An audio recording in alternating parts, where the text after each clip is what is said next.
I caught you. I don't know you. When I walked in, you moved your bag. Please, I don't want any trouble. I'm not giving you any trouble. Because if you're causing trouble, I can notify someone. I wasn't. Okay then. Do I make you nervous? I don't even know you. Doesn't matter. I can still make you nervous. Look, I was in the middle of something, if you don't mind. Why did you move your bag? I was getting myself a sweet. Can I have one? They're Werther's Originals. My favourite. I only have one left. Oh. Can I have half of it? You're bothering me. Okay. So, I don't make you nervous, but I bother you. I'm just not in the mood for conversation. I think it's something else. If you say so. When I walked through that door, you thought, murderer, rapist, backsnatcher. I thought no such thing. But you moved your bag. I was just being polite by making more room. I'd do that for anyone. I don't believe you. It doesn't really concern me if you believe me or not. That's the reason. There are other empty chairs I could sit in. All right. Feel free. Unless, of course, you wanted me to come and sit next to you. Sit where you like. This one's too hard.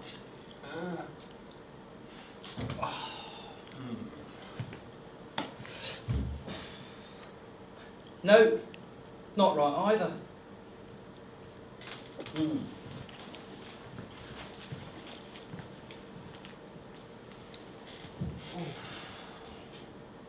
That's really uncomfortable. Do you mind if I try yours? This one's not right either. How about you let me sit in your lap? Oh, Wait! I was only joking. Sit back down. will you leave me alone? I'll be nice. I'll even sit over here if it will make you happy.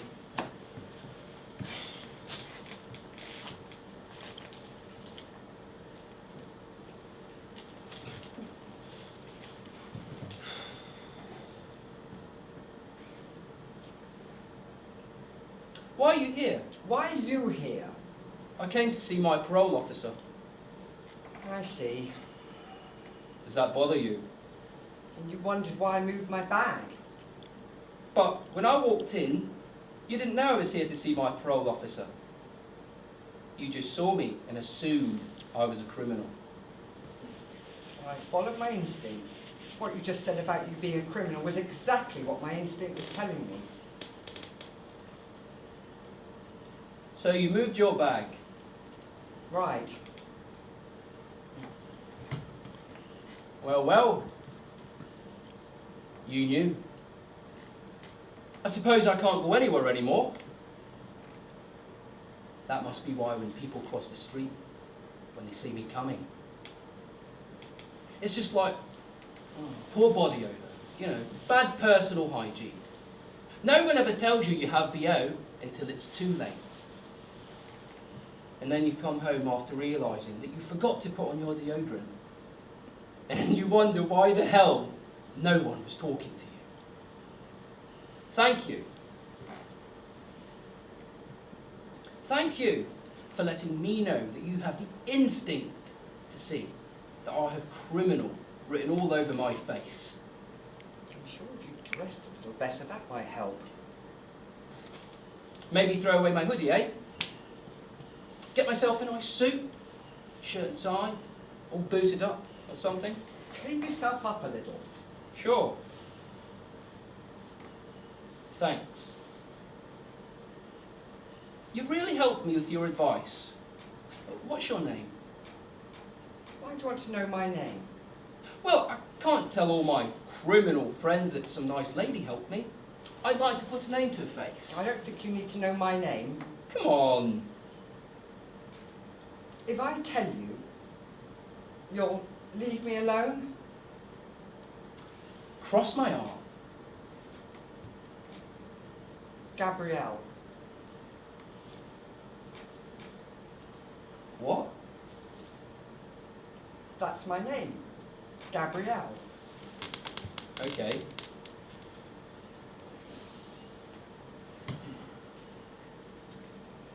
Don't you know it's a sin to tell a lie?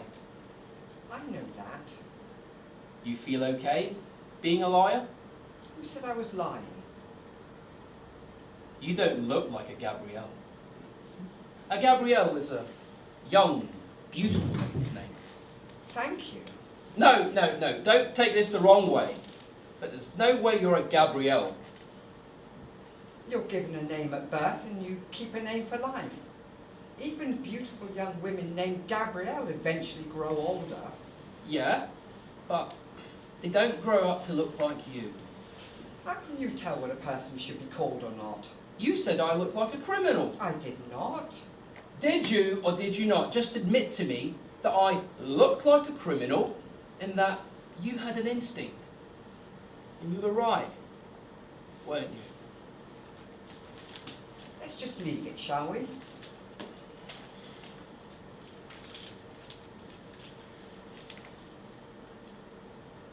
Gabrielle. Hey, Gabrielle. That is your name, isn't it? Yes. I wasn't exactly truthful with you a minute ago. Really? I'm not here to see my parole officer. All right. I don't even have a police record. Fine. Yet, I look like a criminal. Well, what else was I supposed to think? Why? Why what? Why did you assume that I was a criminal? Was it because of my hoodie? That's it, innit? Your hoodie? Yes. The hood on my sweatshirt, right here. See it? I don't understand. Yes, you do. Just because most of the people who wear these items of clothing do so they have the hood to pull up, so they'll blend in and be less easy to identify in CCTV when they're up to no good, or actually breaking the law. That's what you thought of me. It's as plain as day. You made a judgment. I know you did.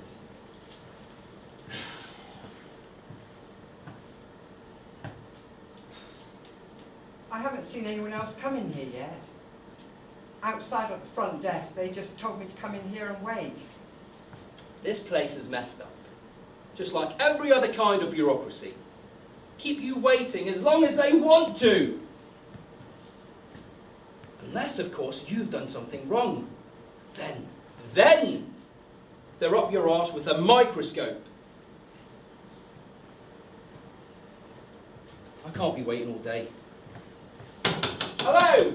Anyone there? The best thing is probably just to sit quietly and wait. I'm here on my lunch hour, Gabrielle. I can't go back to work late, they'll fire me. Oh, where do you work? Excuse me? Your job? How far do you have to go? Oh, I get it. I have a job. So, now it's okay to talk to me. No, I just wondered how far you had to walk. I didn't walk. I drove myself down here. In a car. My car. Us people, we have cars too, you know. Maybe not nice ones like you folks, but at least it gets me from A to B. And I bought it with my hard-earned working man's money. I didn't mean to. Don't tell me you didn't mean. I may be, what, a lot younger than you. But I'm not stupid.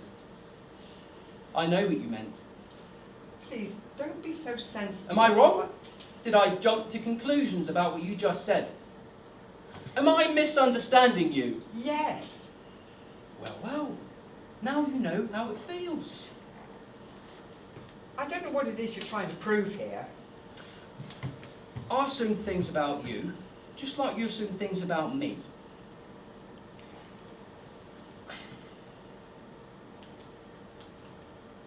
I'm not trying to change the way you think. I'm just telling you how it goes. You can't tell me that if an elderly middle-class woman was sitting next to you instead of me, that you wouldn't be exchanging recipes or complaining about your arthritis or whatever the hell you'll do. You certainly wouldn't have jumped out your skin like you did when I walked in here. Would it make you happy if I gave you my recipe for pancakes or something? Oh, what? I don't give that recipe just to anyone, you know. Not even my sister. Oh, forget it. You say that's what we all do, so I'm just following through with it. I'm just saying you wouldn't be so uptight if I was someone different. Uptight? The reason I'm uptight is nothing to do with who you are. Don't bother apologising for who you are. You don't have to talk to me. Or trust that I'm not going to take something of yours. If that's what you believe, well, then that's the way it is. I don't trust anyone at the moment. Somewhere between here and Hill Street, I misplaced my purse. The sad thing about it is it had a lot of money in it. I was at the bank as I intended to... That's not important right now. Not to mention my driver's license and pictures of my grandchildren. I don't even care about the money. But the fact that someone out there knows my identity, well, it really worries me. I came in here to lodge a report in the hope that someone might be honest enough to... What was I thinking? I've just spent half my day in here for the remote chance that there's one honest person left in the world. I'm sorry. I'm sure someone will find it. I'm sure someone's found it by now and had a fine time spending my money and using my bank card. I don't know why I'm wasting my time. Hey, Gabrielle. Maybe if we wait a few more minutes, and if we make enough noise, someone will come out and help us. May I tell you something? Sure. What is it? You did catch me out. No kidding. My name. It's not Gabrielle. Well, what do you know? Really? Because I was convinced that Don't be sarcastic. Actually, it's Peggy. What? Wow. You just look like a Peggy to me. Oh, you're intuitive too. And? It says so on your driving licence. You? Where? I tried phoning, but there was no answer. You can count it, I didn't take any of it. Come here. Oh, Peggy, I didn't take any of it, I just found it like that. Oh. This is my granddaughter. Right. This is Gabrielle. She's pretty. I can see the resemblance. Well, it's no use hanging around here if I don't have to, and you need to get yourself back to work.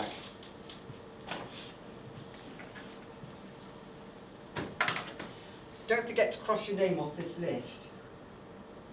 We don't want some poor policeman working too hard by calling out your name. They have to do something.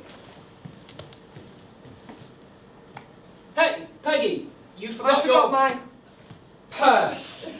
Thank you. You're very welcome. Thank you. Oh dear. More than today.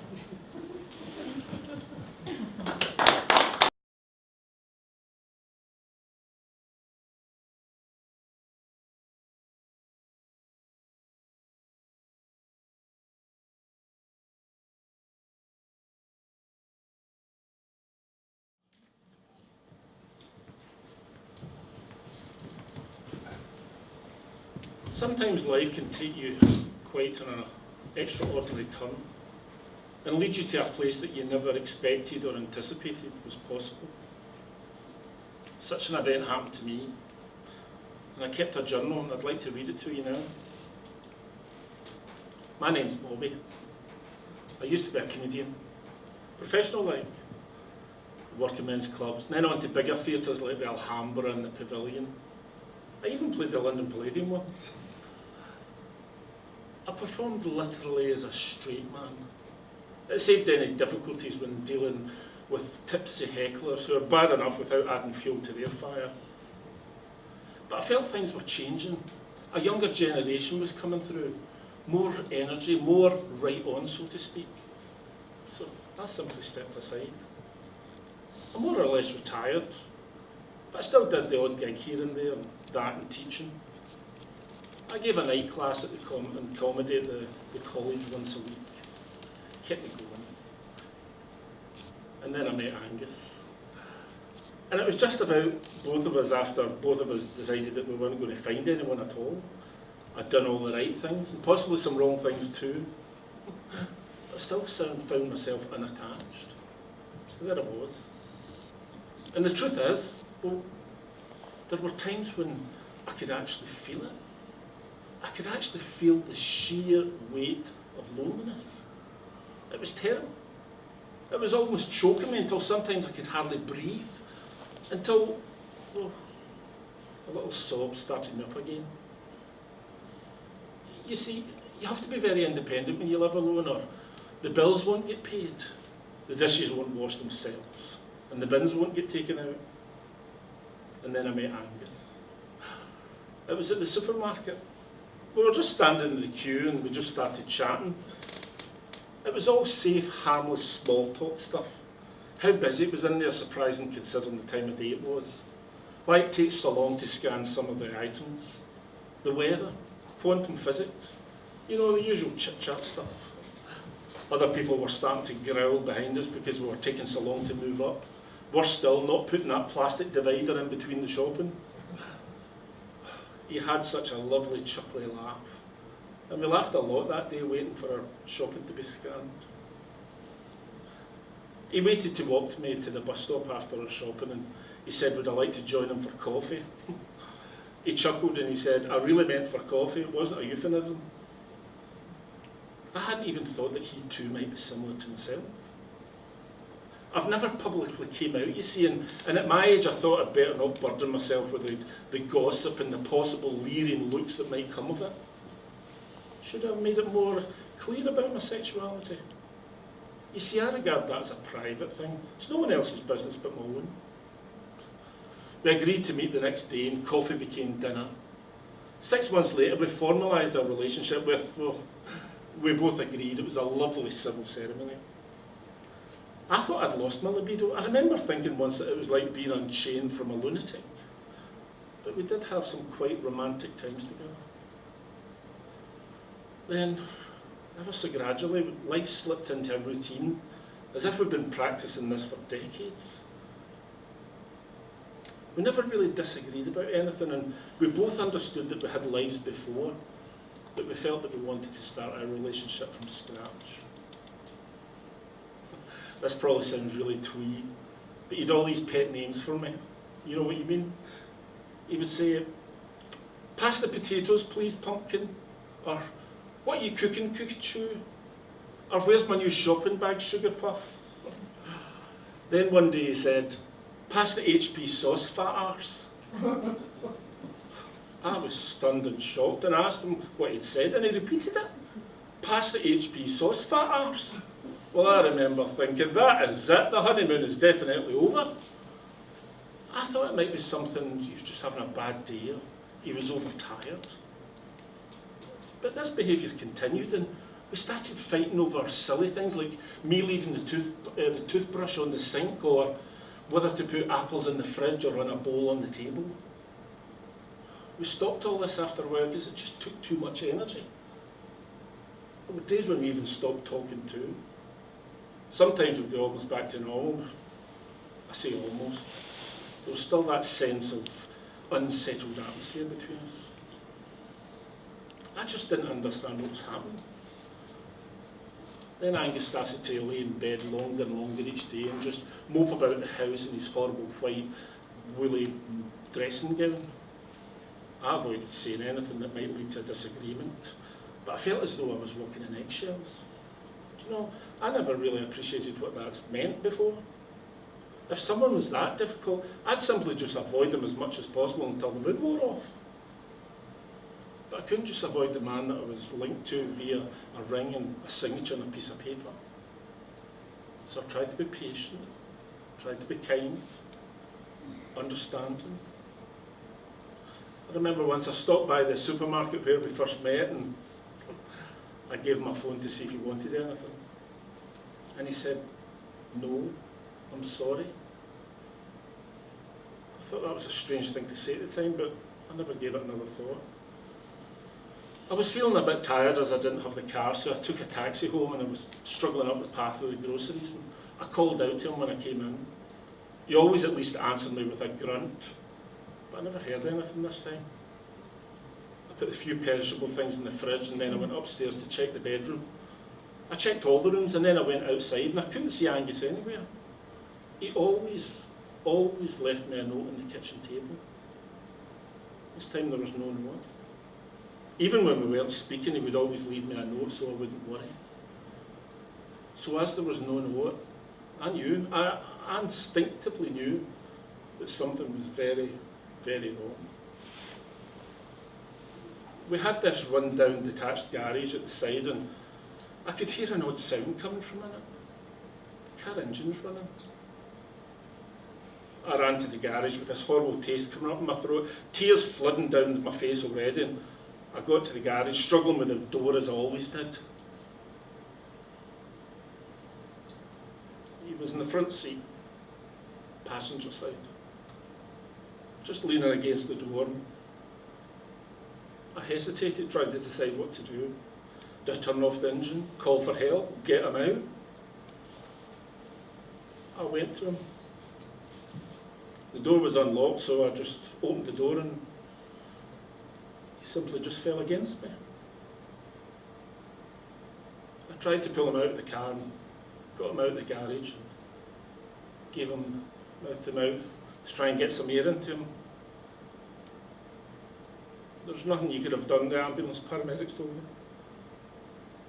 There's nothing that you could have done, the doctors in the emergency room told me.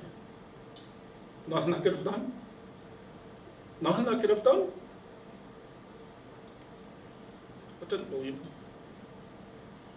I still don't believe them. I knew there must have been something that I could have said or done or offered.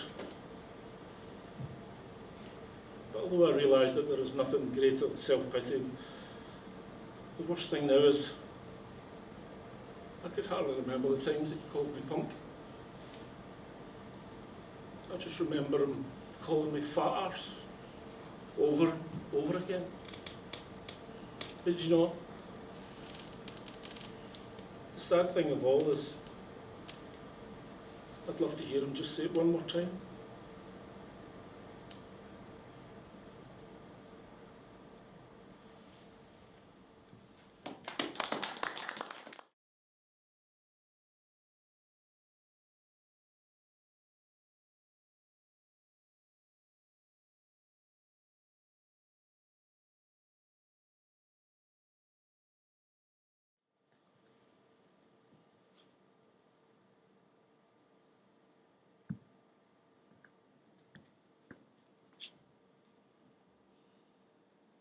Excuse me, miss. Miss. Excuse me.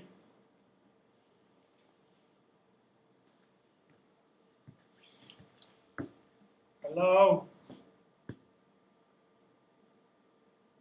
You all right?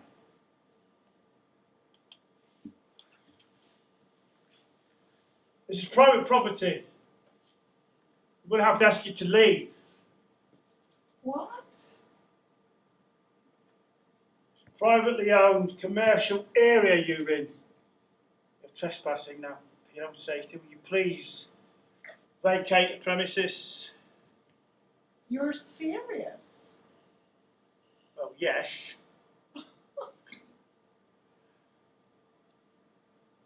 going to ask you one more time. No. I'm going to have to call the police.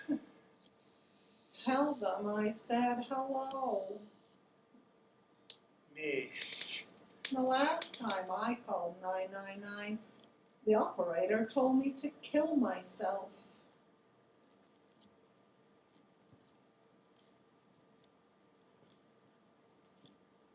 I do have the authority to remove you myself. Don't you dare touch me. Okay. Are you one of those crazies? What crazies? One of those crazies who thinks you can get salvation through a woman because the sky is falling down. Sorry, I don't know what you're talking about. I'm not crazy. That is obviously not true. Miss, you really do have to leave. This is private property. Private property. That's right. In approximately 10 minutes, this private property will not exist. Property will not exist.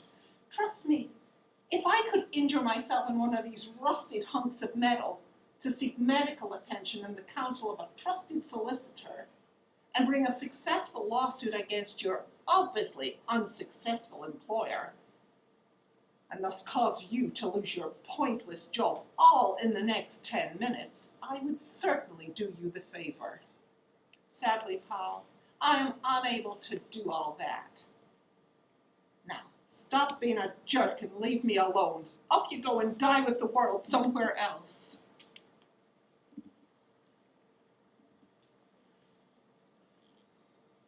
Why are you here? What do you mean? Nobody comes here. Like, things are normal. It's quiet here. People are going crazy in the city.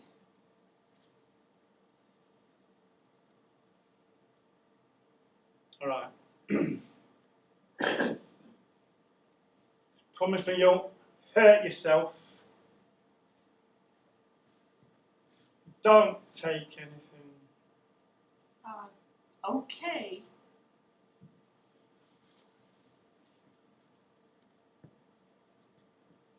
Where are you going?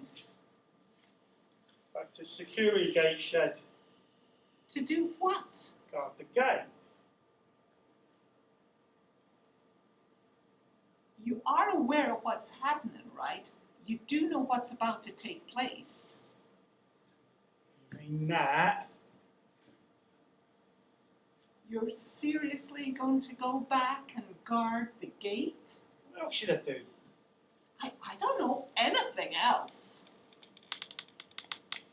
Do for me? This must be a really great job. A living. So it's the last thing you're ever going to do. Maybe the last thing anyone is going to do. And it's just some stupid job. Guarding a gate. That's pathetic.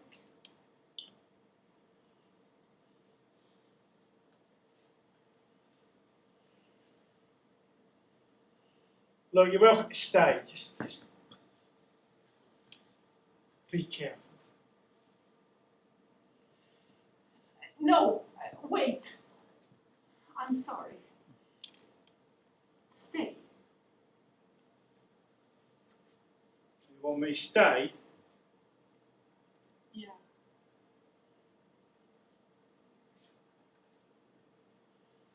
Okay.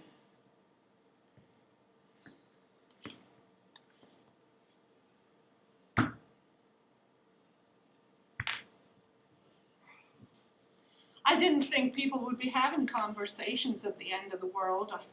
I thought it would just be a bunch of sentimental montages. What? Nothing. I don't mean to offend you, really, but why are you here? Don't you have some family or friends to be with right now? No, not really. About you. Me neither. But why are you here? I I'm sure your employer doesn't care what you do. No, he shot himself the other day. Just over there.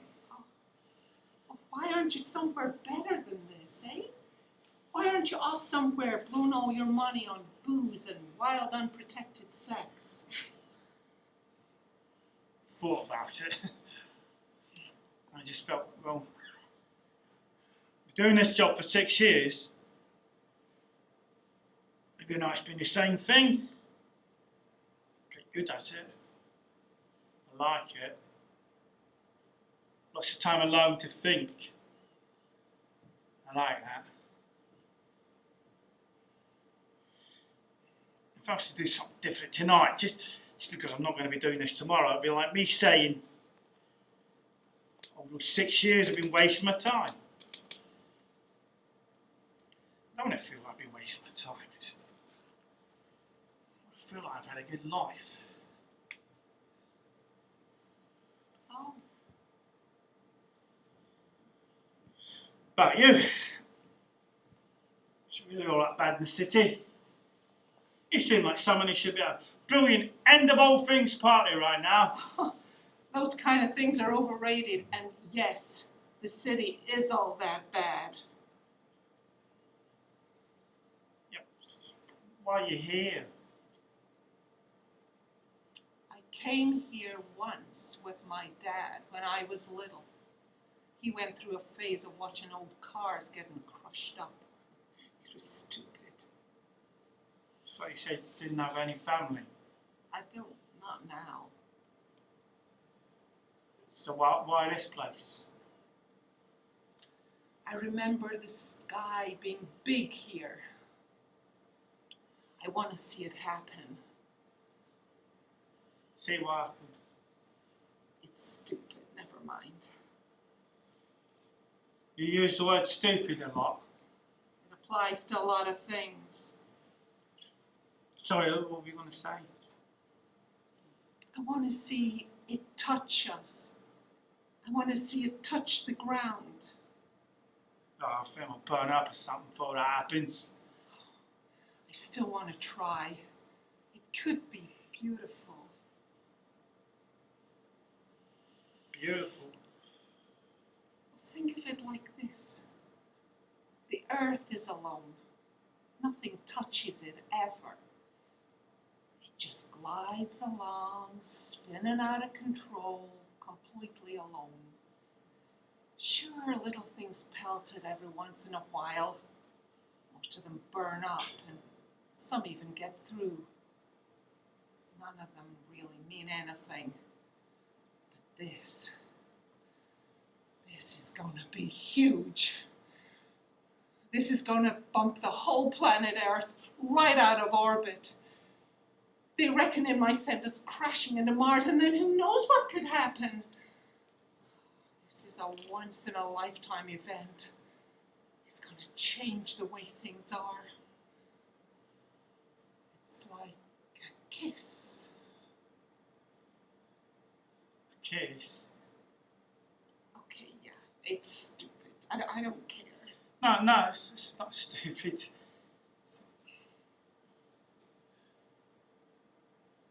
Someone's going to touch the moon. Look, it's getting darker.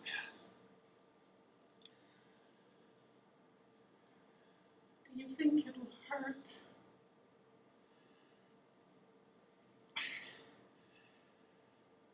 Yes, I do. Scared? Me too.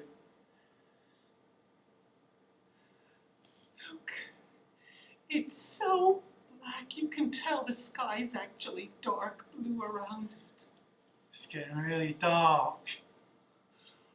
Turn on your torch.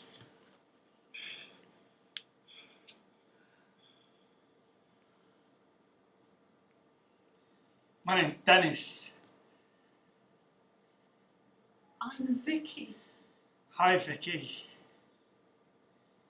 Hi, Dennis. Can I hold your hand?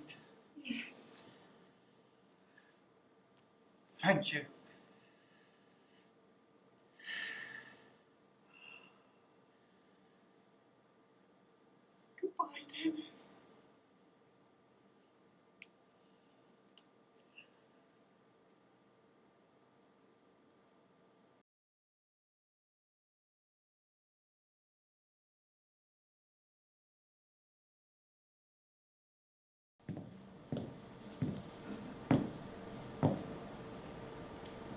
My short skirt is not an invitation. It's not a provocation. It isn't an indication that I want it or give it, or that I'm a slut. My short skirt is not begging for it. It does not want you to pull it off me or tear it down. My short skirt is not a legal reason for raping me. My short skirt, believe it or not, has nothing to do with you. My short skirt is about discovering the power of my lower calves, about cool summer air travelling up my inner thighs. It's about allowing everything I see or feel or pass to live inside. My short skirt is not proof that I am stupid or undecided or a naive person for your manipulation. My short skirt is my defiance. I will not let you make me afraid. My short skirt is not showing off. This is who I am. Before you try to tell me to wear a longer one or tone it down, get used to it. Everyone is making everything up. There is no one in charge except for those who pretend to be. No one is coming. No one is going to rescue you. No one knows your body better than you do, and no one knows my body better than I do. My short skirt is happiness. I can feel myself on the ground. I am here. I am hot. My short skirt is a liberation, a flag in the women's army. I declare these streets, any streets, my body's country. My short skirt is blue water with swimming-coloured fish. A summer festival in the park. A bird calling, a train arriving in a foreign town. My short skirt is a wild spin, a full breath. My short skirt is initiation, appreciation, exaltation, but mainly my short skirt and everything under it is mine, mine, mine. It is me.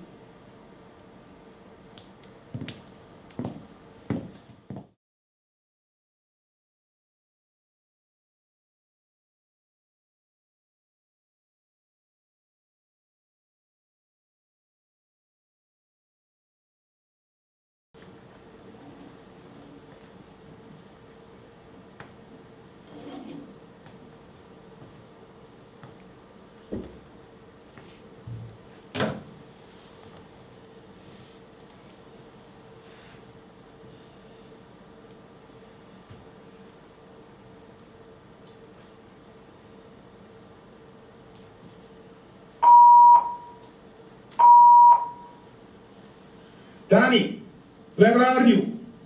I told you, home by 5:30 on a midweek night. I want you cracking on with your studies. Exams do not pass themselves. No slacking. Alright, hot stuff, it's Elaine. Where are you? Your dad's been giving you hassle again, I'm guessing. I've been thinking about what we were talking about. You know, it's time we, yeah. Can you get away tonight? Sneak off if he won't let you. My folks are out with the house to ourselves. Call me. Love you. Properly and everything. It's Tuesday. I want you home right now, young man. Right now.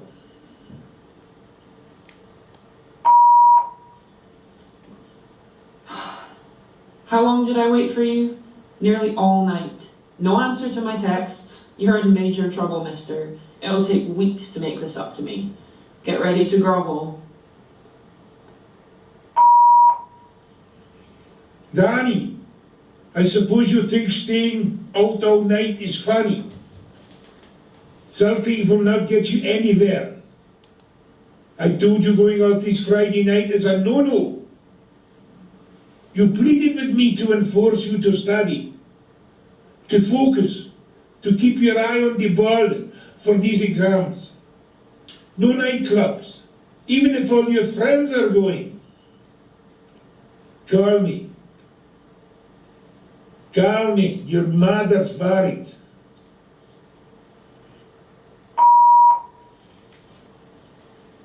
We had police round this morning, asking all sorts of questions about you.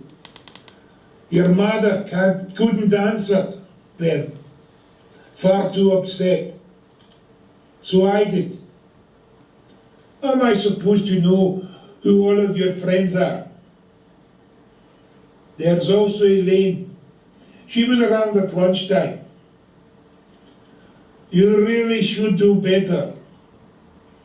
I told them the names of the others, the ones I could think of. They all look the same to me. I don't know everyone, you know. There could be others. We'll talk about this when you come home. Oh, Danny, please call us, please. I'm so worried about you. This is your mum. Call me soon, darling. Please. Danny, son, I was sure you'd be back for Friday night. So here I am. Now I'm heading uptown. Feeling like you've shown me who's boss.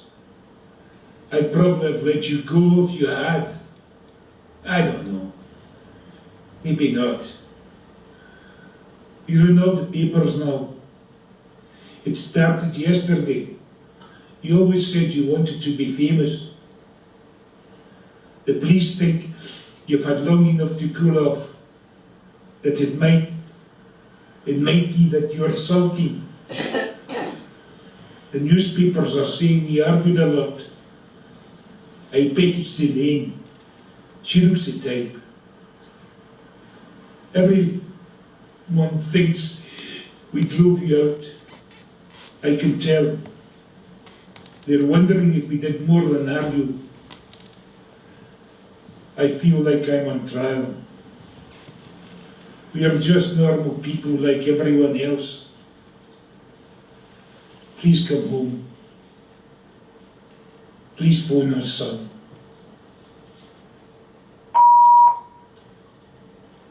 Your daddy says he wasn't happy to see me. He never is, but he says you're missing. You two had another row, didn't you? He's a total dictator. Let him sweat.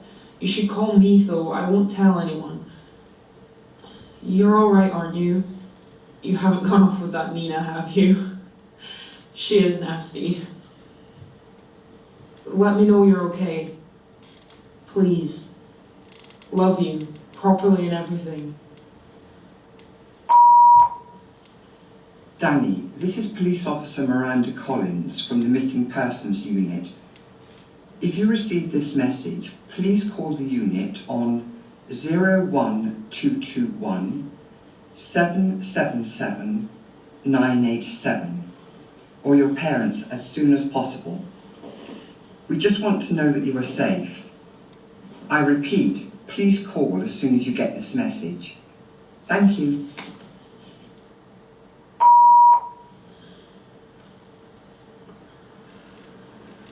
It's been 10 days.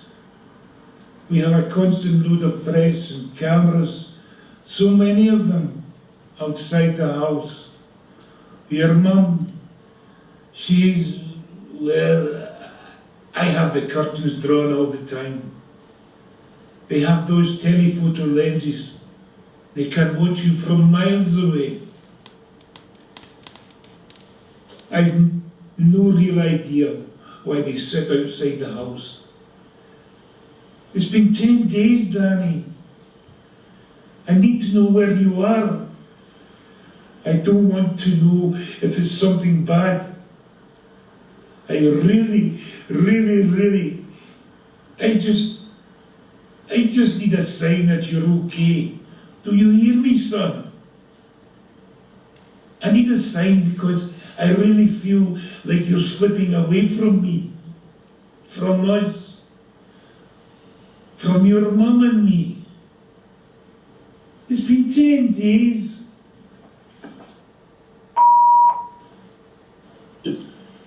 It's Ben here. Everyone says you've run away, mate, or dead.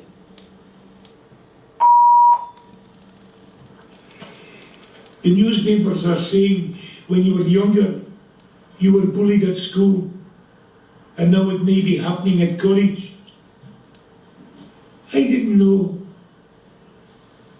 Everyone in the country knows now. Is this why you've gone? Because that would be good. I mean, it's not good you were bullied.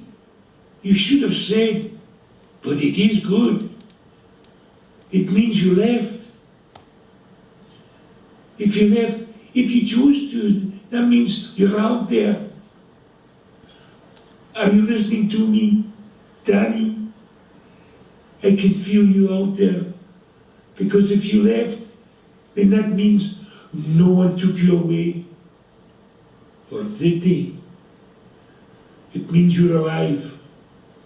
At least your phone's taking this call. Are you still alive, Danny? The police told me they're able to tell once you start checking your messages. Maybe you're now listening to me. I hope so. I hope so. Danny? Oh, Danny. Please, call me. The police brought a laptop to the house first thing. They showed me the video. By lunchtime it was all over the news. Running over and over again. 2 men, CCTV of 2 men dragging you into a car, my boy. I saw you kick one as they pulled you in. I thought you'd gone to London or somewhere. You'd come back when you ran out of money. Your mum's gone to stay with Auntie Joyce for a bit. She's not. We're not. I don't know why I'm telling you this. Danny, I left flowers with all the others. I missed you so much. 10 weeks. You're never coming back, are you? I'm sorry, there's this... It's been really... Ben's been good to me, and there's this thing between us now. I'm sorry. You're not coming back. I'm so sorry. She deserves it. If Elaine forgets you that easily, she deserves all that the papers are saying about her. I bet she's been selling them stories all along. The media outside the house is severely depleted. More important news stories to tell. You're vanishing from the world. I'm calling because I wanted to say there are things that I know you're not here for me to say what I want to say to you, so now I don't know what to say. When you were a little boy, you'd call from your bedroom at night. Do you remember? If you had a nightmare or you couldn't sleep, because out of the shadows on the wall, you'd call for us. Your mum, she always wanted to go. I wouldn't let her. I'd say, we have to leave him. He's got to learn and toughen up. So he wouldn't go and comfort you. I'm so sorry. I'm calling to say I miss you, my precious boy. My Danny. End of messages. To delete all old messages, press delete. All old messages deleted.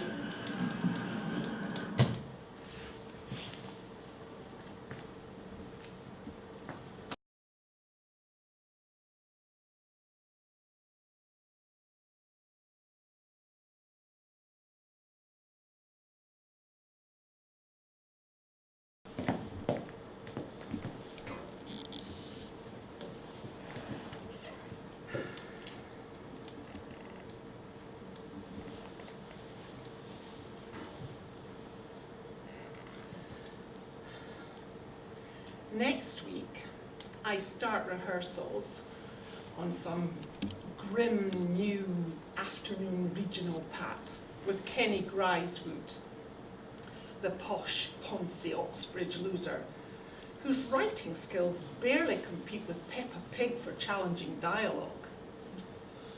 Grisewood would have trouble directing his backside onto a toilet seat, far less lead a cast in what he reckons passes for a drama. But he's done quite a bit of telly, so all that aside, they're offering me some much needed actual money for this. Needless to say, my character gets run over, fatally, but I'll need to take it and look grateful. I'm actually getting quite good at dying. Mostly it's as a patient in hospital looking pasty-faced, terrified and irritable. Well, they expect you to be irritable. Like when I had to have pneumonia on what was little more than an irritable extra on Holby City. Horrible job, take after take. The Mincy director comes over to me. We need to see more distress, yeah? I said, what? And he looks at me as if I've just strangled his budgie. Because the government are doing nothing, yeah? And this lady is distressed, angry even. I thought to myself, this woman, this patient, should be in pain, thinking practical things like, is this the end for me? Because, you see, pneumonia has some history when it comes to killing sufferers. But this guy, he wanted distress, he wanted anger. So he got some. I channeled the anger I was feeling towards him, and that helped. That's a skill, you see. Some actors can't draw on their own personal experiences. Sense memory technique, it's called. But I can. One time, I played a street beggar who got stabbed by a serial killer in a suburb of Queens in New York. It's on YouTube. Some of my pals came over to mine to watch it, and they definitely moistened round the eyes when I popped my clogs. I got a bit emotional myself, actually, truth be told.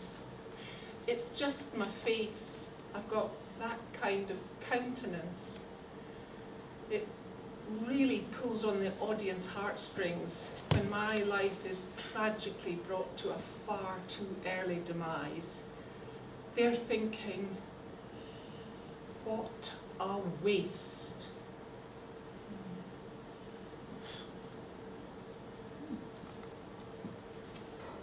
Had lunch with my agent the other week, Margaret Williams.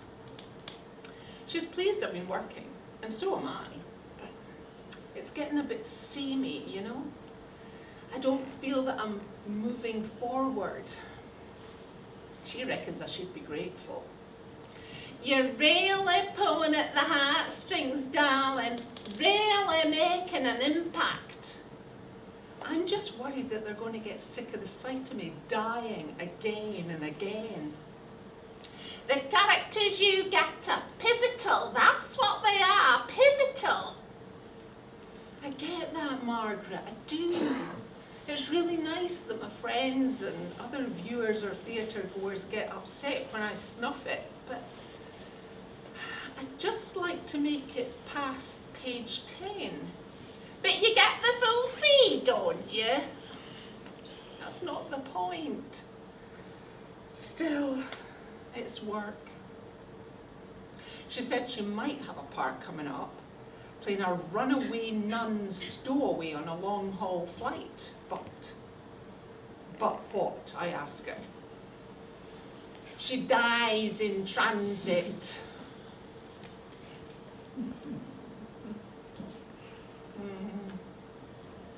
With acting, you're constantly drinking in experiences.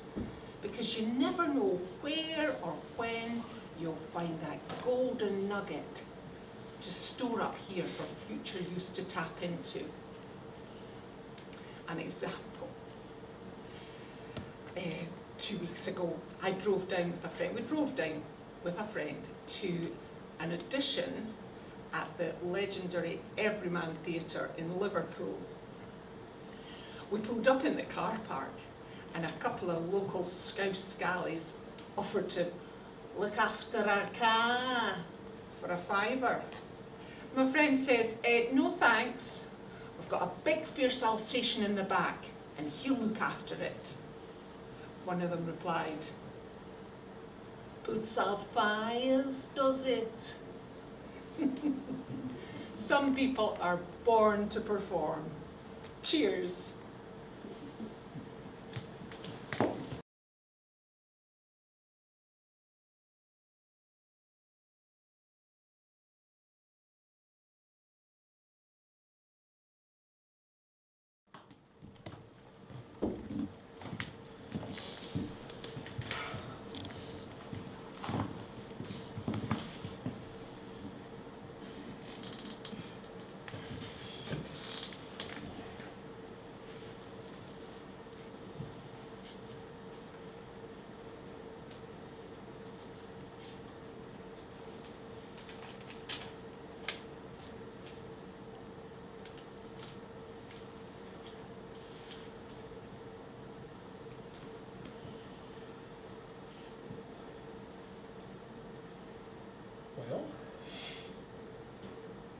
Well,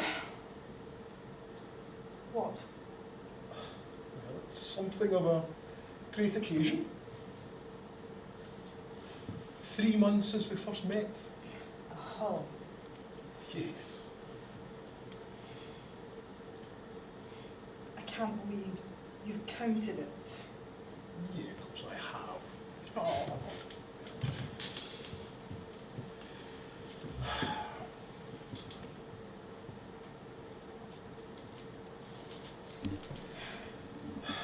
Now, there's something I want to tell you, and then there are a couple of questions.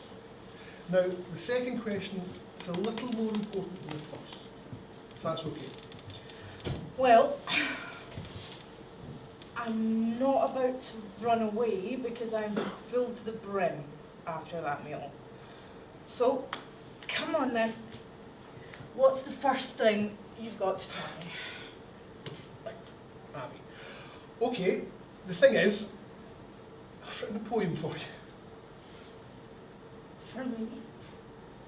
For you. No one's ever done that before. No? I mean, not for me. I mean, obviously people have written poetry before, just not for me, that is. Abby. Sorry. Right, right. Anticipation, it, always gets me a I'm bit. just going to read it to you, okay? Okay. If you'll allow me to. I'm sorry. Okay, here goes. Love is feeling cold in the back of a van. Love's the Mark and Abby fan club with only 2 fans. Love is walking, holding paint-stained hands. Love is being together, seeing favourite bands. Love is fish and chips on a cold winter night. Love is sharing the one bar of Turkish delight. Love is when we don't want to put out the light. Love is the presents in a Christmas shop. Love is when you're feeling at the very, very top. Love is you, and love is me. Love is a prison, and love is free. Love's what's there when you're away from me. That's it. That's my poem. Oh, so kind. Now, second thing. I wanted to let you know that I love you so much. And actually, it's 4 things now that I come to think about it. Okay. Well,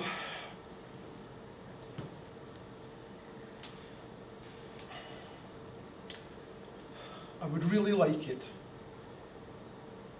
if we moved in together. And here's the really big one. I'd like us eventually, that is, to marry each other. Please. Mark, honey, I don't know what to say. Oh, say anything. Just as long as it's yes, of course. Mark, look, we've been having fun. Sure. Yeah, and I'm not getting too deep about anything since we met. Well, that's why I thought... Shh! Please, listen to me. But I really need to... There's something you need to know. About me. Okay.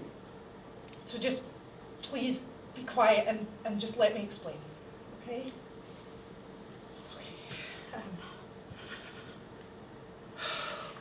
So what? What is it? Okay. Sorry, difficult. You have to bear with me here. Okay. It was last year. I fell pregnant.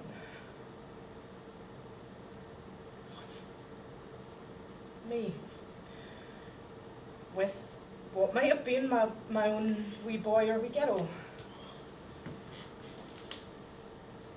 But, you see, it wasn't planned. Just don't tell me any more. I don't need to know. Mark, please, I need you to listen to me. Look, I was at a party in a friend's flat, okay, and I had a few, well, I suppose I had more than a few drinks and stuff, and this guy, it all happened so fast. I was so wrecked, I couldn't even tell you what it looked like.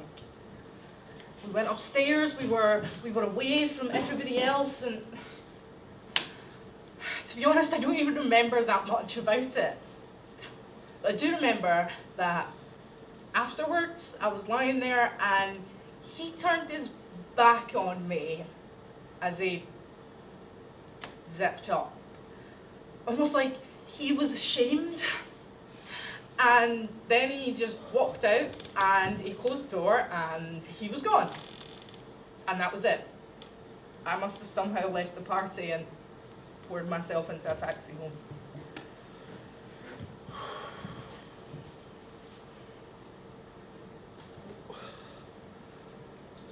So what did you do the next day when you sobered? Well, next day the reality began to set in about what had happened. I panicked, you know, things like health and that. And then that guy I thought seemed really great, but turns out he was just another irresponsible bastard. That and the fact that I'd been with him while I was full of it. Guilt all over. Like it was just all my own fault. I couldn't handle it. What if I was pregnant? And then, sometime later, the telltale signs started, and I knew I was expecting, and then I really started to panic.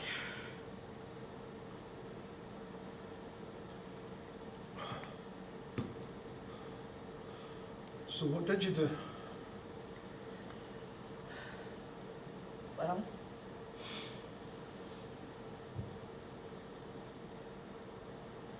I've always been unsure, I suppose, about abortion, but I was worried too about what I was going to do, how it was going to look. I mean, at work when I started to show, and then I couldn't get an appointment at my doctor's, my usual doctor's, for over a fortnight. It's ridiculous. And then I saw this ad on the subway, and it said, pregnancy advice. And when I saw that, it made me think that you got, you know, no pressure, no hassle guidance sort of thing. And so I phoned them up and they asked me in for an appointment.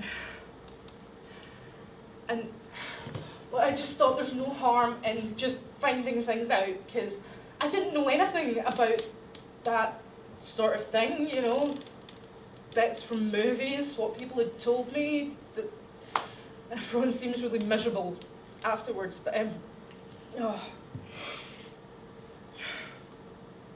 So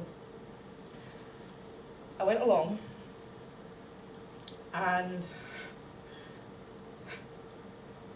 I was told there by this woman counsellor, I was told that my own health and well-being were far more important than anything else. And then when I finally did see a doctor, he just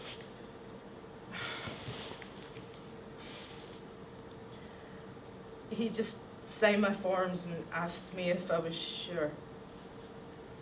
You were sure you were pregnant? No, if I was sure I wanted a Sorry. termination. Sorry. Yes, of course.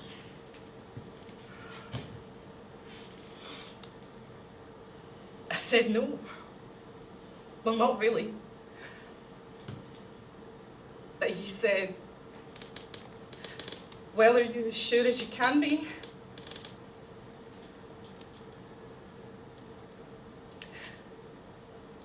I said yes.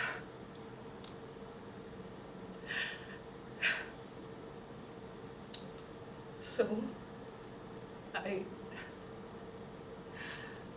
I had an abortion. They gave me this leaflet that said that most women feel relieved afterwards, but that you can expect a wee bit of depression. But but it just keeps coming back to me all the time, and it gets to me so much, and I can feel it coming on if I so much as hear somebody mention a baby, and I was like,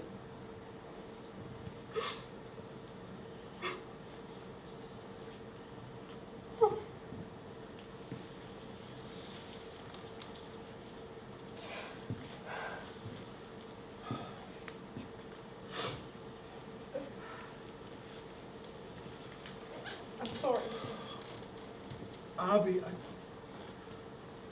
just don't know what to say to you. I really don't. I'm sorry, it's just, God, it's so hard even talking about it.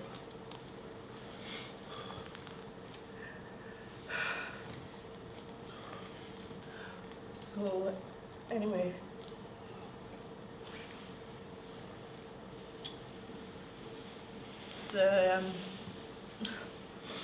The day after the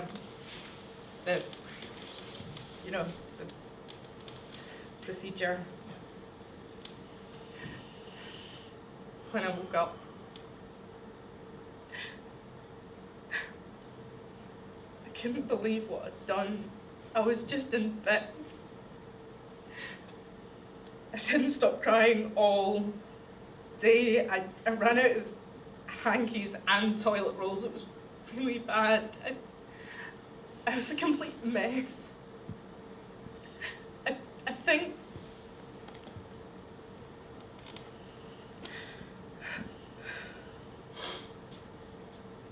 think it was actually worse than when my mum died.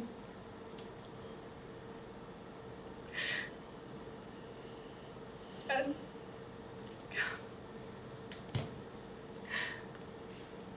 I don't think I'll ever get over it.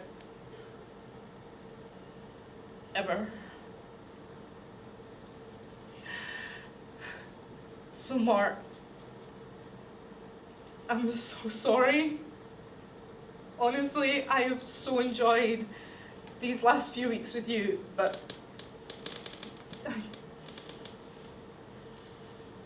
So what are you saying to me? I'm saying, as honestly as I can say it, it's that, well, intimately, I can't even think about that right now. I'm not ready to have anyone near me like that, no matter who, not even you. Mark, I'm really, really sorry. I know this isn't what you wanted to hear tonight, but it's just not fair of me to give you some kind of false hope. And Hey, you just need time, and I can wait. I can. I can. I can.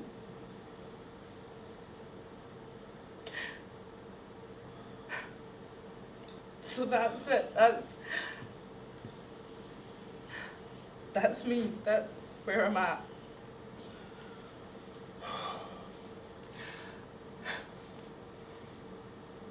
I don't know what else to do.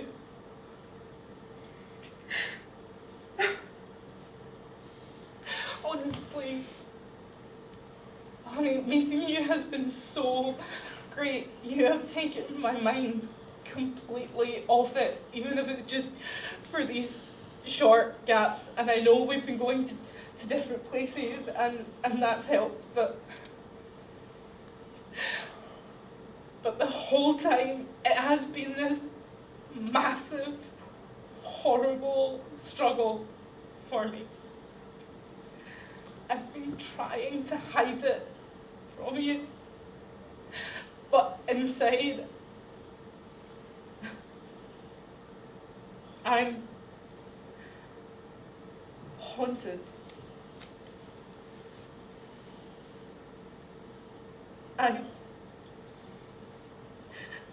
I've been a bad person. I keep wondering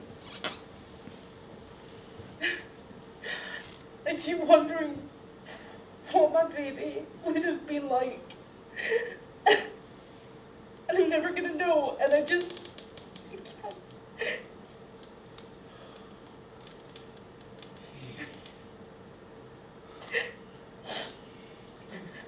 Come on. No, Mark, please. And on top of all of this, I ran into my friend today whose party it was where I met the guy and just brought everything right back up again. Really? Who was this friend? Maria Armstrong. Why? She's Maria Armstrong. Yes. Why? My God, that doesn't make sense. No, God, no! Mark, what's wrong? This party. It was at Maria's flat. She had a housewarming thing early last year. Belmont Street in the West End. Yes. How the hell do you know that? Shh.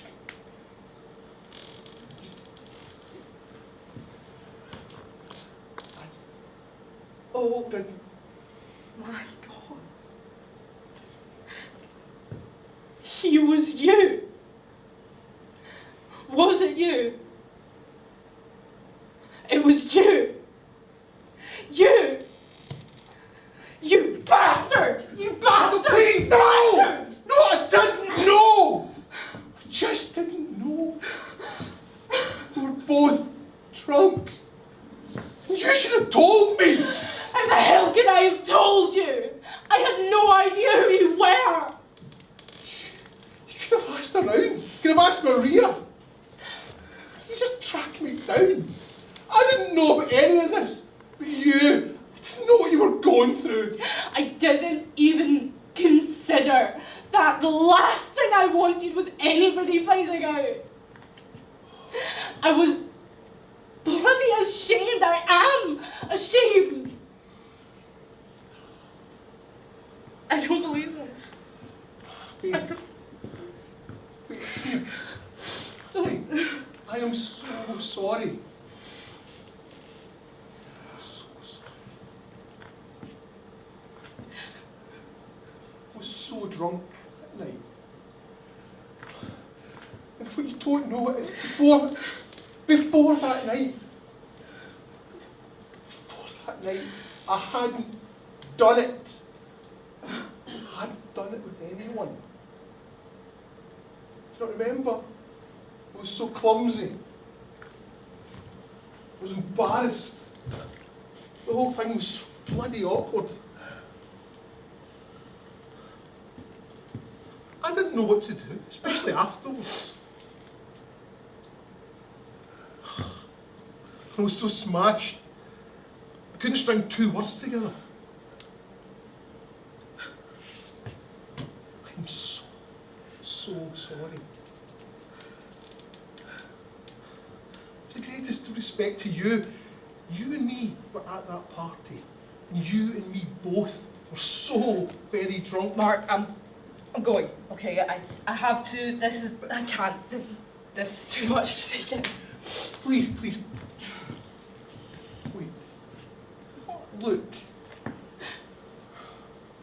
I know it's going to be hard after this experience. I know it's going to take a long time for you to get over all this. I know, okay? Okay, I get all of that.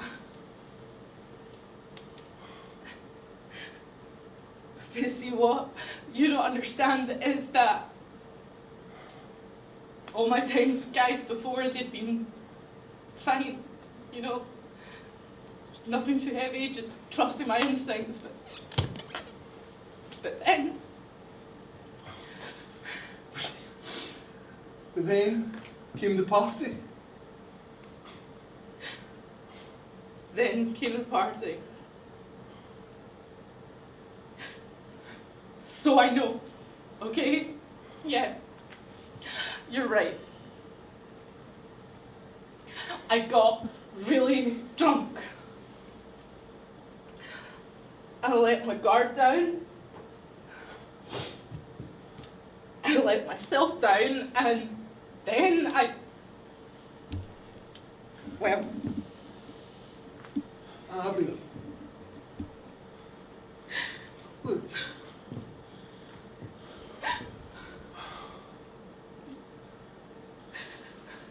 I'm so sorry. I'm truly sorry. I still want to be with you. We both made a mistake. Mistakes that were not malicious. We're bad. Abby, look at me. Honest, I do love you. I really do.